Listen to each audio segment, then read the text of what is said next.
لەم شاری لیدز لە وڵاتی بەریتانیا لە ساڵی 2009 هاتوێنتە ئەم مزگەوتە سەرەتا کەچی بووین پاشان بە هیمەتی برایان لێرە وەتان ناو داخلی بەریتانیاوە لە دەرەوەش توانیوانە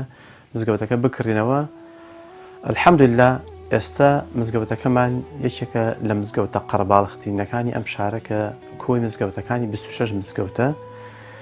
ئێمە کار و چالاکیمان لەباری ئاسایە زۆر بووە، بەڵام ئێستا بەهۆی ئەو زروفە تایبەتیەوە کە ڤایرۆسی کۆرۆنایە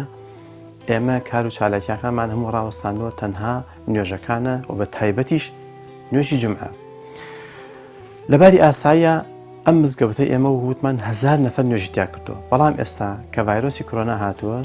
بۆ ئەوەی ڕێنمایە تەندروستەکان جێبەجێ بکەین ئێمە نێوانی نوێژخوێنان لەمە تێک زیاترماندانەوە. ئەو وای کردووە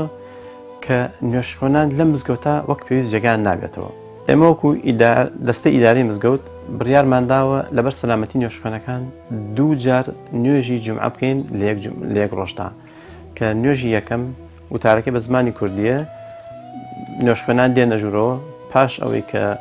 هەموو ڕێنمایە تەندروستەکانیان پێ دەڵێن ئەوانش جێبەجێ ئەەکەن نوێژ ئەەکەن و جەماعەت تەواو بێ و دەرگایەکی کەوە دەچنە دەرەوە لە دەرگای دوو هەمەوە تا دوو هاتن و چوونمان جیاوازە لە دەرگای دوو هەمەوە دەستەی دووهەم تا نوێژخوێنانی دووهەم دێنە ژوورەوە جارێکی تر هەموو پێداویستە تەندروستەکانیان پێشکەشەکەین یاخود لە خزمەتیانە ئەبین وتاری دووهەم و نوێژی جومعەی دووهەم بە زمانی عەرەبیە. لەم کاتا کە ئێستا ڤایرۆسی کۆرۆنا بەردەوام زیاتر هەڵکشانایە ئێمەش بۆ سەلامەتی گیانی نوێژخوێنان دەستەیەک لە برایانمان ڕۆژانی جومعە پێشوەقت دێن خۆیان ئامادەیەکەن پاکەرەوە ماسک بەرمای تایبەتی بەسەر نوێژخوێنانە دابەشەکەین خزمەتیانەکەین تا کاتەی نوێژ و جومعە و جەماعەت تەواو بێ پاشان بەڕێزەوە بەڕێیانەکەین. ئێمە ئەم کارە بە واجبێکی شەرعی و دینی ئەزانین بۆ خزمەتی نوێژخوێنان.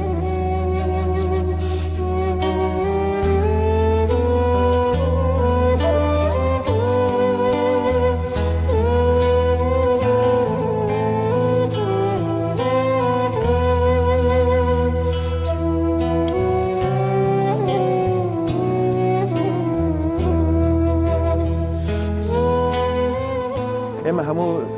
برایەکەیت بۆ ئەم مزگەوتە فەحسی بۆکەین وەجێڵێین لە دەستی وەربراکەم دوای جەڵگا ئەگەر ئالاگەی پێ نەبێت ئالاگەی ئەینێ بۆ پێڵاوەکانی بۆ بەرماڵشی ئەینێ و بۆ نێ موعزۆ کە ئێستا هەموو تەواو لە تووشتەکان داخراوە شوێنی دەستنوێژمان نییە و هەر کەسێ بێ خۆی دەستنوێژ بگرێت و لە ماڵەوە بێت حازر بێت و حەز براگەگەر تێمپێرچەکەیمان بەدڵ نەبوو بڵێن جیازەکە نێخوێندەوانێک کە سەلامەتە ئێمە خێنە لاوە نەیان بێتە داخلی مزگەوتەکە بێت.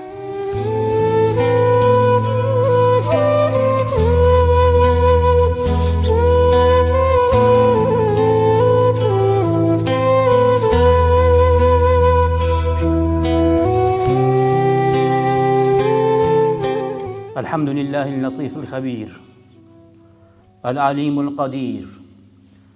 أحمد ربي وأشكره على فضله الكثير وأشهد أن لا إله إلا الله العلي الكبير وأشهد أن محمدًا عبده ورسوله والبشير النذير هو الذي ركب البراق ثم تواضع فركب البعير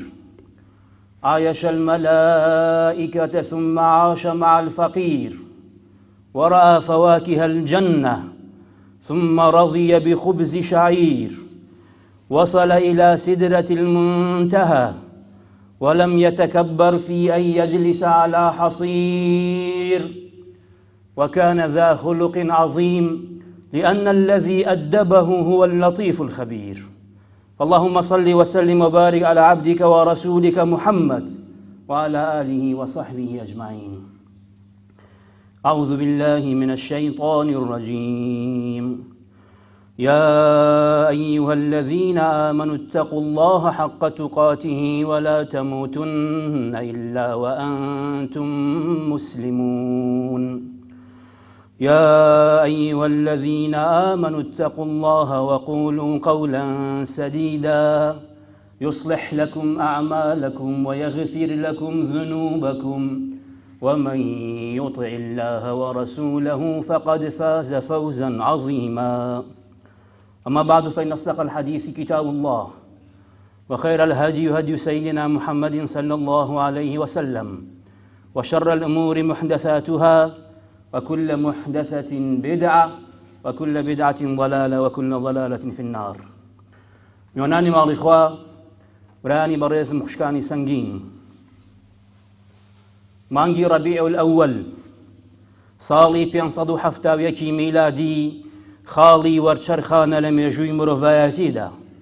لە بەرەبەیانی ڕۆژی دووشەممەی 12 ڕەبیع الأول کە لە هەندێک ڕیوایەتەکانە وا هاتووە. ئیرادەی خوای پەروەردگار وایە ڕۆژی لەدایکبوونی کۆتا فروستادەی ذاتی بەڕێزی بێ بۆ مرۆڤایەتی، ڕۆژی لەدایکبوونی محەممەدی کوڕی عەبدوڵڵایە صلی الله عليه وسلم. میوانانی ماڵی خوا، پێغەمبەری خوا صلی الله عليه وسلم لە نێوان گەلەکەیە گەورەترین و بەرزترین و بڵندترین نەسەبی هەبووە، وەکو چۆن هۆزەکەی قوڕەیش بڵندترین هۆزە لە نێوانی عەرەبە. پێغەمبەری خوا صلی الله عليه وسلم بڵندترین نەسەبە لە قوڕەیش، بڵندترین نەسەبە لە نێوانی عەرەبەکانە. بەرەبابی ماڵی پێغەمبەری خوا صلی الله عليه وسلم بەنی هاشم بڵندترین ماڵە لە نێوان قوڕەیشە، و پێغەمبەری خوای صلی الله عليه وسلم ڕێزدارترین و بڵندترین ماڵە لە بەرەباوی خۆیە. بە مانایەکی کە پێغەمبەری خوا صلی الله عليه وسلم هەڵبژێراوی نێو هەڵبژێراوەکانە، وەکو ذاتی بەڕێزی ئەفەرمێت: إن الله اصطفى كنانة من بني آدم. خوای پەروەردگار کینانەی لە نەوەکانی ئادەم هەڵبژارد، و هەروەها لە کینانە قوڕەیشی هەڵبژارد، لە قوڕەیش بەنی هاشمی هەڵبژارد، و لە نێوانی بەنی هاشم ئەفەرمێ منی هەڵبژار صلی الله عليه وسلم، ئەفەرمێ من هەڵبژێراوی نێو هەڵبژێراوەکانم صلی الله عليه وسلم. محەممەدی کوڕی عەبدوڵڵاه لە نیمچە دوورگەی عەرەبی بەبێ باوکی لە دایک بوو. لەو کاتەیە نیمچە دوورگەی عەرەبی ڕۆچوو بوو لە بتپەرستیدا، نیمچە دوورگەی عەرەبی ڕۆچوو بوو لە نەزانین و ئیمان بە خوڕافیاتە. ئەخلاقیاتی خەڵکەکە زۆر هاتبوویە خوارەوە، بەڵام خوای پەروەردگار بە دەستێکی تایبەتی بەڕێزی پێغەمبەری خوای هەر بە مەناڵیە و پاراستووە لە هەموو خوو خدایەک و کردەوەیەک، لە هەموو بیر و بۆچوونێک شایستەی ئەو زاتە بەڕێزە نەبێ کە پێغەمبەری هەموو مرۆڤایەتی بێ. واتە خزمەتکارەکەی ئەفەرمێت، ئەڵێ قەت لە سەردەمی جاهیلیشە پێغەمبەری خوا صلی الله عليه وسلم دەستی لە بتێک نەداوە، و عەرەبەکانیش ئەیانوت کاتێ پێغەمبەری خوا هێشتا هەر گەنج بوو، قوڕەیش ئەیانوت بە گەنجی پێغەمبەری ئەخوا ئەهات خوار 25 ساڵ بە صادق الئەمین ناوبانگی دەرکردبوو. تەنانەت کاتێک سەیری بەیتیان کرد کە لافاو لایەکی درست لێ بردووە دیوارەکانی، ئاگریش لە ناوە ڕوویدا بوو، ئاگر کەوتبووە ناوەی ناشرین بوو، بڕیاریاندا بەیت بڕخێن بۆی تازەی کەنەوە کە گەشتە ئاستی بەردەڕەشەکە. بەرە بابەکانی قوڕەیش کێشە لە نێوانیانە دروست بوو، کچ بەرە بابێک چ پیاوێک ئەو ڕێزەی هەبێ بەردەڕەشەکە لە شوێنی خۆیاندا بنێ، هەتا ڕۆژی قیامەت مێژوو ناوی بێنێت، هەتا گەشتە ئەوەی شمشێریان لە یەکتری هەڵکێشە. بۆیە ئیتفاقیان کرد بەیانی لەم ڕێگەوە هەچ کەس هات بە حوکمی ئەو نەفەرە ڕازی بوون. کاتێک گەنجێکی تازە پێگەیشت و محەممەدی کوڕی عەبدوڵڵاه هات، وتیان هەمومان بە حوکمی ئەم پیاوە ڕازین، کە کێشەکەیان لا باس کرد. پێغەمبەری خوای صلی الله عليه وسلم ئەباکەی لابرد، داینا بەردەڕەشەکەی خستە سەری و فەرمووی لە هەر بەرە بابێک نەفەرێ بێت چمکی ئەباکە هەڵبگرێ. بەرە بابەکان نەفەرەکان نوێنەرەکانی هاتن و بەردەڕەشەکەیان بەرز کردەوە تا ئاستی خۆی. پێغەمبەری خوا صلی الله عليه وسلم بە دەستی مبارەکی بەردەڕەشەکەی خستە شوێنی خۆی و قوڕەیشی لە شەڕێکی خوێناوی درێژخایان ڕزگار کرد. میوانانی ماڵی خوا کاتێ پێغەمبەری خوا صلی الله عليه وسلم کاتێ محەممەدی کوڕی عەبدوڵڵاه ئەگاتە 40 ساڵ، ئیرادەی خوای پەروەردگار وایە نوری بۆ بنێرێ و وەحی بۆ بنێرێ بیکاوە پێغەمبەر بۆ مرۆڤایەتی. یەکەمین ئافرەت کە لەسەر دەستی مسلمانە بێ دایە خەدیجەیە خوای لێ ڕازی بێ. یەکەمین پیاو کە مسلمان ئەبێ بێ دوو دڵی خۆشەویست و ڕەفیقەکەیەتی ئەبوبەکری سدیق، و یەکەمین مناڵیش کە ئیمان هێنێ عەلی کوڕی ئەبی تاڵیبە. پێغەمبەری خوا صلی الله عليه وسلم بە بەرنامەیەکی تۆکمە و محکەم زۆر بەنهێنی تاک خەڵکیان بۆ هەڵەبژارد و ئەهات بۆ خزمەتی پێغەمبەری خوا و بانگی ئەکرد بۆ ئیسلام.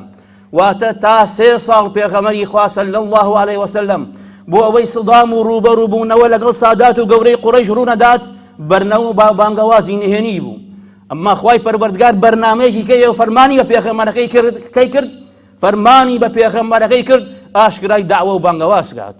لەو ساتەوەی پێغەمبەری خوا صلی الله علیه وسلم ئاشکرای داوە و بانگەوازی کرد کوفر و ئیمان لە یەکتری جابوویەوە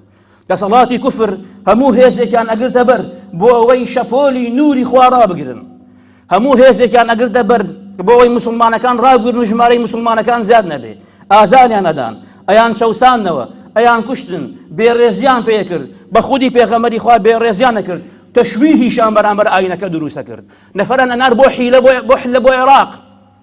نەفەران ئەنار بۆ میرنشینەکەی خۆیان لە عێراق بۆی لەوێ فێری چیرۆکی ئەسفەندیار و فارس و ڕۆم ببێ ئەهات کاتێک پێغەمبەری خوا بە قورئان خەڵکی بانگە کرد ئەویش ئافرەتێکی ڕووتی هێنابوو ئارەقی پێبوو لەگەڵ دەفێک ئەوەی من پێمە بۆیەوە لە محەممەدی کوڕی عەبدوڵڵا باشترە هەتا موسڵمانەکان زۆریان بۆ هات پێغەمبەری خوا فەرمانی پێکردن بڕۆن بۆ حەبەشە فەرماندەیەک و پاشایەکی دادپەروەر لەوێ بڕۆن دینداری لەوێ بکەن دوای ئەو پێغەمبەری خوا فەرمانی کرد بە ئیماندارەکان هیجرەتکەن بۆ یەثریب لە دوای هەموو ئیمانداران کە پێغەمبەری خوا هیجرەتی کرد نامنرا مەدینەی محەممەد صلی الله عليه وسلم میوانانی ماڵی خوا ساڵ هات و ڕۆشت دەسەڵاتی خوایی لە مەدینە بەهێز بوو دینی دادپەروەری خوای پەروەردگار ڕۆچ و بە زەویا و دەسەڵاتی بۆ دروست بوو ژمارەی ئیمانداران زیاد بوو دەوڵەتی پێغەمبەری خوا صلی الله علیه وسلم لە دوور و نزیکەوە دەستنیشانیان بۆ کرد و ئاماژەیان بۆ کرد پێغەمبەری خوا هێزێکی کۆ کردەوە و هات بۆ پاکردنەوەی بەیت ئازادکردنی مەککە لەو بتپەرستیەی کە هەیە کە ساڵی 10 هیجری بوو قڕەیش نەیانتوانی بەرامبەر بە لەشکری پێغەمبەری خوا ڕابوەستن تەسلیم بوون دوای ئەوەی کە ئەو زر هێزانەی بەرامبەر دینی خوا پێشتر بێئەدەبیان بەرامبەر پێغەمبەری خوا کرد زەلیلانە لە حزوری پێغەمبەری خوا تەسلیم بوون صلی الله علیه وسلم مەککە تەسلیم بە پەیامی خوا بوو پێغەمبەری خوا بەیتی پاک کردەوە هەموو بتەکانی لابرد ساڵێ دوای ساڵی فتح واتە لە ساڵی 11 هیجری ئەکاتە 632 میلادی لە تەمەنی 63 ساڵەی پێغەمبەری خوا لە 12 ڕەبیع الأول کە ئەمەیان خلافی لەسەر نێ لە نێوان ئەهلی سیر پێغەمبەری خوا صلی الله علیه وسلم گەڕایەوە بەلای خوای پەروەردگار میوانانی ماڵی خوا خوای پەروەردگار زیاد لە 33 جار وەکو ئیمامی ئەحمەد دەفەرمێت داوا لە ئیماندارانەکات اقتیدا بە پێغەمبەری خوا بکەن سنەتەکانی جێبەجێ بکەن فەرمایشتەکانی بە حەق وەربگرن بۆ نمونە پەروەردگاری مەزن دەفەرمێت وما كان لمؤمن ولا مؤمنة إذا قضى الله ورسوله أمرا أن يكون لهم الخيرة من أمرهم ومن يعص الله ورسوله فقد ضل ضلالا مبينا وهروها فرمت فليحذر الذين يخالفون عن أمره أن تصيبهم فتنة أو يصيبهم عذاب أليم میوانانی ماڵی خوا مهمەی پێغەمبەران لە دوو مهمە تێپەڕ نابێ مهمەی یەکەم گەیاندنی داوە و بانگەوازی خوای پەروەردگار بۆ مرۆڤایەتێک و خوای گەورە فەرمێت يا أيها الرسول بلغ ما أنزل إليك من ربك وإن لم تفعل فما بلغت رسالته والله يعصمك من الناس مهمەی دووهەم کە لە مهمەی یەکەم قورسرە بوونی پێغەمبەران بێ سەرمەشقی کاری خێر بن بۆ مرۆڤایەتی واتە ئەو پەیامە پاکە بێڕێزەی کە بە مرۆڤایەتی ئەگەێنن کە پەیامەکە داوا لە مرۆڤانەکە ئەخلاقیان بەرز بێ ڕەوشتیان جوان بێ موحید بن شتی خراپە نەکەن دادپەروەر بن زوڵم مەکەن خەڵک نەچەوسێنەوە لە خودی ڕەفتاری پێغەمبەری خوا صلی الله علیه وسلم دەربکەوێت بۆیە مهمەی قدوەی حەسەنە و سەرمەشقی کاری خێر بۆ پێغەمبەران لە مهمەی یەکەم قورسرە بە مانایەکی کە میوانانی ماڵی خوا واتە ئەو کەسانەی کە دینی محەممەد بە ئومەتەکەی ئەگەێنن بانخوازان ئەو ئومەتەکەی ئومەتی محەممەد کە دینی محەممەد بە غەیری محەممەد ئەگەێنێت ئەبێت ڕەفتارەکانیان بەرز بێتەوە لە ئاستی شەریعەتی خوا بێت نابێ قسەی حەقکەن ڕەفتاری ناحەقیان هەبێت نابێ قسەکانیان حەق بێ دەستور و شەریعەتی خوا بەس لە قسەیان نابێت لە کردەوەکانیان دەرنەکەوێت واتە برانی بەڕێزم ئێمە ناتوانین دینی خوا هەم بە ئومەتی محەممەد بگەێنین هەم بە مرۆڤایەتی بگەێنین قسەکردمان لە شوێنێ بێ کە حەقە ڕەفتارمان لە دۆڵێکی کە بێ کە ناحەقە ئەبێ ئاستی خوڕەوشت و ئەخلاقاتی خۆمان بەرزکەینەوە بۆ ئاستی خوڕەوشت و ئەخلاقاتی محەممەد صلی الله عليه وسلم بۆ ئەوەی ڕەفتارەکانمان مطابقی قسەکانمان بێت لیقەت بن برانی بەڕێزم سەردانی مرۆڤایەتی صلی الله عليه وسلم بە خوو خدەی و کردەوەی جوانی بە ڕەوشتی بەرزی بە تەسحیەی لە پێناوی خوای پەروەردگارە بە بەخشینی ماڵ و سەرۆت و سامانی بۆ فەقیرەکان بە حەریسی بۆ گەیاندنی دینی حەق بە هەموو مرۆڤایەتی بەکانە خولقه القورئان و هەروەها بە تەواضعی بە ڕەحمەتەن للعالەمین مرۆڤە چاکەکانی چواردەوری خۆی مرۆڤە چاکەکانی سەردەمی خۆی لە خۆی کۆ کردبوویەوە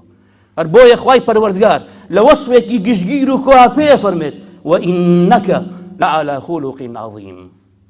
برانی بەڕێزم پێویستە وەقفەیەک بکەین ئێمە پێویستە وەقفەیەک بکەین چۆن هەدی پێغەمبەری خوا صلی الله عليه وسلم وەرگرین چۆن سنەتەکانی پێغەمبەری خوا صلی الله عليه وسلم جێبەجێ بکەین چۆن پێغەمبەری خوا سەروەشقی کاری خێر بێ بۆ من لە هەموو کردەوەیەک بە چۆن کاتێک من لەگەڵ خێزانم پێغەمبەر ئاسا بۆ خێزانەکانی تەعامل بکات چۆن من لەگەڵ دۆست و خۆشەویست و ئیماندارەکانم پێغەمبەر ئاسا بێ چۆن لەگەڵ کافرێکی محاریب و کافرێکی مسالم پێغەمبەر ئاسا هەڵوەسڵ بێنم چۆن لەگەڵ دراوسەیەکی ئیماندار و دراوسەیەکی مشریکم پێغەمبەر ئاسا بێت پێویستە بگەڕێینەوە بۆ سیرەی پێغەمبەری خوا صلی الله عليه وسلم. بۆیە من لێرەوە ئەڵێم لەم منبەرە پیرۆزەوە لەم سەردەمی پڕ فیتنە و ناڕەحەتیەیە سیرەی پێغەمبەری خوا صلی الله عليه وسلم بۆ ئومەتەکەی واجبە ورد لێی بکۆڵنەوە بۆ ئەوەی ئێمە ئاوێزانی پێغەمبەری خوا بین صلی الله عليه وسلم واجبە لە سیرەکەی زۆر شارەزابین. خوایە تو ئیسمی عەظەمی خۆت بە گەورەی و میهرەبانی خۆت لە دنیا ڕێزی ئەوەت پێ نەدانین پێڵاودانەری پێغەمبەری خوا بین خوایە لەو دنیا هاوسەی پێغەمبەری خوا بین لە بەهەشت ئامین ئامین والحمد لله رب العالمين. الحمد لله رب العالمين والصلاة والسلام على خير خلق الله محمد وعلى آله وصحبه أجمعين. أي بيشوا كاتي الريزي تومان لابو نومان هبو باومان هبو رزو كانيو أومان هبو بلام كاتيك نوري پەیامەکەی تۆیان لێون کردین بە خودای کەعبە زەلیل کراین لە کوردستانی گەورەدا بەش کراین لەژێر ئاڵای ئەلمانیەت ئەنفال کراین حتا بە کوردە کوێویلەیی ناو ئەبراین دەستت بەسەرماندا هێنا و فەرمود ڕاستە زۆر کەساسن زۆر کەساسن زۆر بێنازن زۆر لاوازن فەرمود ڕۆڵە بڕۆنەوە ئەم ئیسلامە نەبنین چە دوورگەی عەرەبی کوردستانیش ئەگرێتەوە. میوانانی ماڵی خوا عەبدوڵای کوڕی عومەر کە بە شوێنی پێغەمبەری خوا ڕۆژ صلی الله عليه وسلم بۆی بیسەلمێنێ ئیقتیدا بە پێغەمبەری خوا واکات پێی ئەخستە شوێن پێکانی پێغەمبەری خوا صلی الله عليه وسلم. عەبدوڵای کوڕی عومەر خوای لێ ڕازی بێ ڕۆژێ بە شوێنێکا ڕۆژ سەری نزم کردەوە پاش ماوەیەک سەری بەرز کردەوە وتیان بۆ وات کرد وتی لێرەوە پێغەمبەری خوا ڕۆژ صلی الله عليه وسلم درەختێ ئالێرا بوو پێغەمبەری خوا لەبەر درەختەکە سەری نزم کردەوە ئارە بۆ من ئالەم ڕێگەوە بڕۆم پێغەمبەری خوا سەری نەواند بێ من سەرم بەرز بێت. میوانانی ماڵی خوا پێغەمبەری خوا لە مزگەوت پیرۆزەکەی خۆی دانیشتو بە سەحابەیەکی فەرموو دابنیشە سەحابەیە لە دەری مزگەوت گوێی لێ بوو دانیشت کە پێغەمبەری خوا هات فەرمووی بۆ دانیشتی وتی یا ڕەسوول الله گوێم لێ بوو فەرمووت دابنیشە وتم نەوەکو لەگەڵ منی بێ. برانی بەڕێزم خوشکانی سەنگین کاتێ پێغەمبەری خوا لە شەری ئوحود درعێکی بەکارهێنا بۆی ڕوخساری پارێزراو بێ شمشێریان لێدا بەری ڕوخساری کەوت دای لە درعەکە دوو ئەڵقە چوو بەناو ڕوخساری پیرۆزیها. عەبدوڕەحمانی کوڕ عەوفی ڕێگە بە من بن با من دەری بێنم نە دارێکی بەکارهێنا نە ئاسنێکی بەکارهێنا نە دەستی بەکارهێنا بەدەمی بەدانەکانی بۆ ئەوەی زۆرترین ئازار بەرخۆی بکەوێ کەمترین ئازار بەر پێغەمبەری خوا بکەوێ لە دەرهێنانی دوو درع دوو دانیشکە. میوانانی ماڵی خوا لە دوای مردنی پێغەمبەری خوا صلی الله عليه وسلم بلال حەبەشی بانگی نەیە مەدینەی بەجێهێشت و ڕۆژ بۆ شام لە خەویە شەوێکیان پێغەمبەری خوا پێی فەرموو یا بلال بۆ کەم لوتفی بەرامبەرمان بۆ سەردانمان ناکەی. بلالی حەبەشی بەیانی خۆی پێچای و هات بۆ مەدینە بۆ خزمەتی پێغەمبەری خوا خۆی گەوزان لە خۆڵی سەر قەبری پێغەمبەری خوا و زۆر گریا. ئێوارە حەسەن و حوسێن وتیان یا بلال بۆ وەکو جارانی سەردەمی پێغەمبەری خوا بانگمان بۆ نادەی یەک بانگ تەکلیفی زۆریان لێ کرد دوو خۆشەویستەکەی پێغەمبەری خوا بانگی بەیانی کە بانگیدا خەڵکی مەدینە کە گیان لە بانگی بیلال بوو پێغەمبەری خۆیان کەوتەوە بیر هەر هەموویان بە گریانەوە هاتن بۆ مزگەوتی پێغەمبەری خوا چونکە یادی سەروەریان کرد. میوانانی ماڵی خوا برانی بەڕێزم خوشکانی سەنگین ئێوە چیتان بە عەمەلی سەلماندووەوە پێغەمبەری خوا ئێوە چۆن شتێکی گەورەتان سەلماند بێ بۆ پێغەمبەری خوا بۆ ئەوەی ڕوومان بێ کە 1000 ساڵ 50 ساڵ ئاومان نەخوارد بێ لە حەوزی کەوتەر بڵێن یا ڕەسوول الله لەو ڕۆژەی کە ئاوا بوو بە عەمەلی سەلمانمان خۆشەویستی بۆ تۆ واللهی برانی بەڕێزم کاتێک خەڵکێکی ئەلمانی خۆشەویستی خۆی بۆ ئەلمانیەکانی سەردەمی خۆی ئەسەلمێنێ لە هەوزمانی تۆ مەسئولی حیزبەکەت یان ئەندامی دەسەڵاتداری حیزبەکەت لە کاتێکا کە نەفەرێک ماکرۆن بێئەدەبی بەرامبەر پێغەمبەرەکە دەکات مەفرۆڤێکی هاوزمانی مەسئولێکی ئەلمانی تۆ بیسەلمێنێ بۆ ئەو کە پاڵپشتی ئەو کە بەرامبەر پێغەمبەرەکەت قەسەم بەخوا ئارە لە حیزبەکەی بی واللهی بێئەدەبیە بەرامبەر پێغەمبەری خوا چەپڵەی بۆ لێدەی ژمارەیان زیادکەی عەطفی دڵت بەرامبەری هەبێ خوای پەروەردگارە فەرمێ ولا تركنوا إلى الذين ظلموا ركون أي ميل القلب ئەگەر مەیلی قەلبت بۆ خەڵکێکی زاڵم هەبێ خوا لێ پێچینەوە کات ئەگەر چەپڵە بۆ نەفەرە لێبەی کاتێ ماکرۆن بێئەدەبی بەرامبەر پێغەمبەری خوا بەڵێ من خۆمان دەسەڵاتمان نیشتیمانمان پەرلەمانمان دەوڵەتمان حیزبمان پشتگیریەکەین بەرامبەر بەو حەملەی کە دروست بووە دیقەت بن برانی بەڕێزم خوای پەروەردگار چیە فەرمێت وقد نزل عليكم في الكتاب أن إذا سمعتم آيات الله يكفر بها ويستهزأ بها فلا تقعدوا معهم حتى يخوضوا في حديث غيره إنكم إذا مثلهم إن الله جامع المنافقين والكافرين في جهنم جميعا أقل لما تزيسك قال طب أخواكرا قال طب آياتي خواكرا تو دانشتي خواهي قال فما دامني شالقالي أقل دانشتي وكو أواي وكو كافرك واي وكو منافقك واي ابن تيمية خوالي رازي بيه فرمي بدو خال ناچي در ريز يوم دانشتي بوي ولان بيتوا بزور دايان نابي پێویستە بیسەلمێنی لەم مەوقیفا خۆشەویستیت بۆ پێغەمبەرەکەت میوانانی ماڵی خوا بیرتان ئەهێنەوە ئێمەی 2 ملیار مسلمان لەم سەرزەویە کەس جورئەت ناکە باشترین نیگارکێش باشترین ڕەسام بان بکە جوارترین ڕوخسارێکی مرۆڤایەتی بکێشێ کە ڕوخساری پێغەمبەری خوا بێ ئەی چۆن ئەبێ قبوڵی بکەی رئیسی دەوڵەتێک 4 دانە سەعات بەکاری کاتێر گاڵتە بە ڕوخسار و بە شەخسەتی پێغەمبەری خوا بکات صلی الله عليه وسلم واللهی عارە کاتێ ئەو گاڵتە بە پێغەمبەرەکەت دەکات بە گەورەترین مقەدەساتی تۆ کات تۆ ئەتری فەڕەنسی بەکاربێنی پەنیری فەڕەنسی بخۆی سەیارەکەت ڕۆنی فەڕەنسی تابێ واتە پێویستە نزمترین ئاستی ئیمان بۆ ئیعلان بە عەمەلی سەلماندن بۆ خۆشەویستیت بۆ پێغەمبەرەکەت مقاتعەی کاڵای فەڕەنسی بکەی دیقەت بن برانی بەڕێزم پێغەمبەری خوا صلی الله عليه وسلم چی ئەفەرمێ لا يؤمن أحدكم حتى أكون أحب إليه من ولده ووالده والناس أجمعين هیچ کەسێ لە ئێوە ئیمانی نییە هەتا منی لە خۆی لە ماڵ و مناڵی لە باکوداژی لە هەموو مرۆڤایەتی خۆش نەبێت هەتا پێغەمبەری خوا لە مەسئولی حیزبەکەت خۆشتر نەبێ ئیمانت نییە هەتا پێغەمبەری خوا لە خۆت خۆشتر نەبێ لە مناڵت خۆشتر نەبێ لە حیزبت خۆشتر نەبێ ئیمانت نییە بە حەدیسەکەی پێغەمبەری خوا ئیمانی کامڵت نییە چەند لاواز بی هێندە تەئسیر لە ئیمانەکە دەکات دیقەت بن برانی بەڕێزم ئیمامی عومەر وتی والله یا رسول الله تۆم لە هەموو کەس خۆشترە بێت جگە لە خۆم فەرمی لا یا عومەر نابێ ئەی عومەر ئەبێ من لە خۆت خۆشتر بێ بۆ کاتێ شتێک دێتە پێشەوە لە پێناوی مەسلحەتی دینەکەت هەڵوێست هەبێ یان لە پێناو مەسلحەتی خۆت ئەگەر خۆتت لە پێغەمبەری خوا خۆشتر بوێ مەسلحەتی خۆت ئەخەیتە سەر مەسلحەتی پێغەمبەری خوا پێغەمبەری خوا لە عومەر قبوڵی نەکردووە عومەر خۆی لە پێغەمبەری خوا خۆشتر بێ پاش هونەی ئێ گوتی والله یا رسول الله ئێستا تۆم لە خۆشم خۆشتر بێ فەرمووی الآن يا عمر إن الذين يؤذون الله ورسوله لعنهم الله في الدنيا والآخرة وأعد لهم عذابا مهينا هەرچی کاڵایەکی فەڕەنسی ڕابگرن ئێمە لەبەر نەبوونی دەسەڵاتێکی دادپەروەری ئیسلامیە تاک هەڵوێستەڵێنین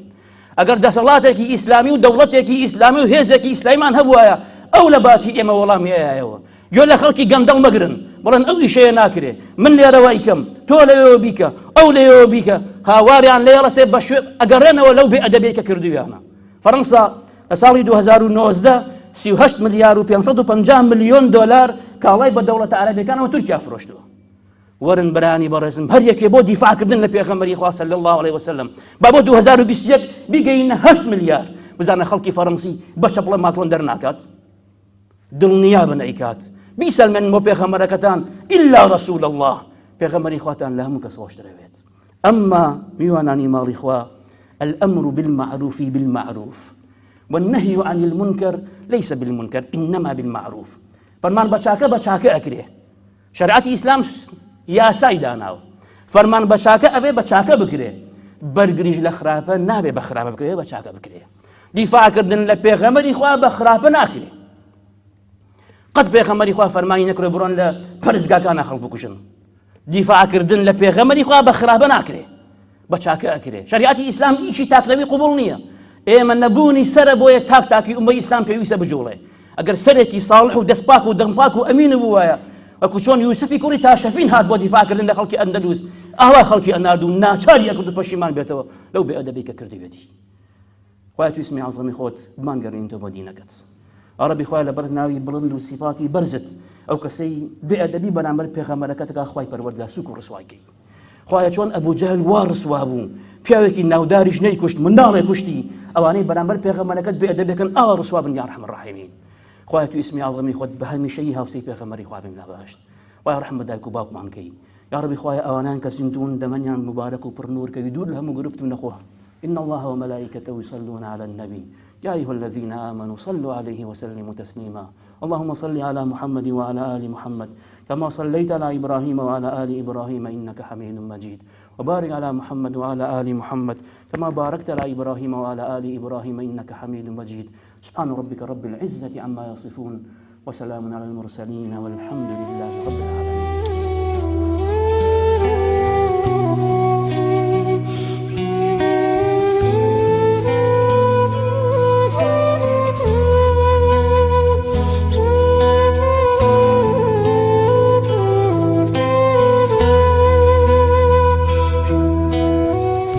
تكلمنا ممكن في المسجد الليكون جرين في الليدس. ئەگەر قسە بکەین سەبارەت بە مزگەوتی لیدز لەو کاتەوەی کە مزگەوتە کراوەتەوە تا ئێستا سوودمەند بووین لێی وەکو ڕەوەندی کوردی و عەرەبی و ئەفریقی سوودێکی زۆرمان لێ بینیوە. ئەم مزگەوتە هەموو شتێکی بۆ دابین کردوین مامۆستا بۆ فێربوونی قورئانی پیرۆز فێربوونی زمانی ئینگلیزی. دکتۆر عومەر لێرە یارمەتی هەمومان دەدات. خوای گەورە سەرکەوتویان بکات و ئەوانیش بە هەموو شێوەیەک هاوکاریان کردوین. MashaAllah, beautiful organization in this masjid. MashaAllah, ڕەخسنێکی جوان هەیە لەم مزگەوتەدا. کەنەتەوە جیاوازەکان خۆیان لێرە دەبینەوە و هەمویان وەک براوان وە خۆبەخشانە وەک یەک تیم لێرە کار دەکەن. هەر لە گۆڕۆپانی وەستانی ئۆتۆمبیلەوە هەتا شوێنی ئیمامەکە هەمویان پاک دەکەنەوە. خوای گەورە هاوکار و پاڵپشتیان بێت. ئەم مزگەوتە ئەوەی باشە کە هەڵکەوتەی کەوتۆتە ناوەڕاستی شاری لیدزەوە. شاری لیدز نەتەوەی فرێکلتوری تێدایە. زۆر سەرنجڕاکێشە. خوای گەورە یارمەتیان بدات. For the good work that they're doing and شكر الأخوة القائمين على هذا المسجد في هذه الظروف السيئة. زۆر سوپاسی ئەوانە دەکەین کە دەستەی کاریگەڕی ئەم مزگەوتن. هەرچەندە ئێستا ڤایرۆسی کۆرۆنا بڵاوە بەڵام ئەوان هەر بەردەوامن لە خزمەتەکانی خۆیان و خزمەتێکی زۆر بە مزگەوت دەکەن. ئێستا ڕێگە خۆشکەرن بۆ ئەوەی خەڵک بێتەوە بۆ مزگەوت بە دابینکردنی دەمامک و ئامێری پاکشکەرەوە و هەوڵێکی زۆریان داوە بۆ دابینکردنی هەموو پێداویستەکانی تر لەم مزگەوتەدا. پێیان دەڵێن خوای گەورە جەزایان بداتەوە.